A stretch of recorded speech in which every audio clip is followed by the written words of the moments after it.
கேகேஆருக்கும் சன்ரைஸுக்கும் நடந்த மேட்ச்சில் வந்து நேற்று வந்து கேகேஆர் வந்து 8 விக்கெட் வித்தியாசத்தில் வந்து வெற்றி பெற்றுட்டாங்க. வாங்க என்ன நடந்தது விரிவாக பார்க்கலாம். முதல்ல பேட்டிங் சூஸ் பண்ண சன்ரைஸ் அணி 19.3 ஓவரில் வந்து சகல விக்கெட்டுகளையும் இழந்து வெறும் 159 ரன் மட்டும்தான் அடிச்சாங்க சன்ரைஸ் அணி. இதில் வந்து ஸ்டார்ஸ் வந்து 4 ஓவர்கள் வீசி 34 ரன் கொடுத்து அதிகபட்சமாக 3 விக்கெட்டுகள் எடுத்தார். 160 ரன் அடித்த அந்த டார்கெட்டோட களமிறங்கிய கொல்கத்தா அணி 13.4 ஓவர்களில் வந்து 2 விக்கெட்டை இழந்து 164 ரன் அடித்து அந்த மேட்சை வின் பண்ணி துருவாவே ஃபைனலுக்கு போயிட்டாங்க கொல்கத்தா அணி. இதில் வந்து சியாசியர் வந்து 24 போலில் 58 ரன் வந்து குவிச்சிருந்தார். காலி பக்கம் பார்த்தோம்னா நடராயன் வந்து 3 ஓவர்கள் வீசி 22 ரன் கொடுத்து ஒரு விக்கெட்டையும் எடுத்திருந்தார்.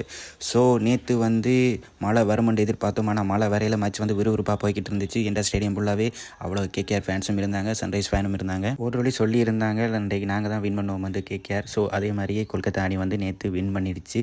ஸோ நேற்று வந்து அவங்களோட பேட்டிங்கும் சரி பவுலிங்கும் சரி வேறு லெவலில் இருந்துச்சு. ஏன்னா ஸ்டார்ஸ் எல்லாம் ஆஸ்திரேலியா பவுலர், அவர் சிறந்த பவுலர் வேறு. அது மட்டும் இல்லாமல் ஸ்டார்ஸ் வந்து 2 விக்கெட்டும் தொடர்ந்து எடுத்திருந்தார்.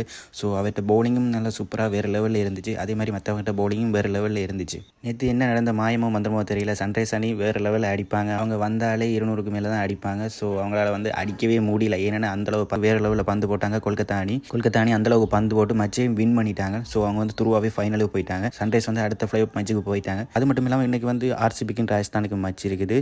ஸோ இன்றைக்கி வந்து தோக்குறவங்க வந்து வெளியே போயிடுவாங்க, வின் பண்ணுறவங்க அடுத்த சன்ரைஸோட விளையாடுவாங்க. அதில் வின் பண்ணுறவங்க துருவா வந்து ஃபைனலுக்கு போயிடுவாங்க. ஸோ இன்றைக்கி ஆர்சிபியா ராஜஸ்தானா வின் பண்ணுவாங்கன்றதை மறக்காம கமெண்ட் செக்ஷனில் கமெண்ட் பண்ணிக்கோங்க. நெக்ஸ்ட் வீடியோவில் உங்களை சந்திக்கிறேன். ஓகே, பாய்.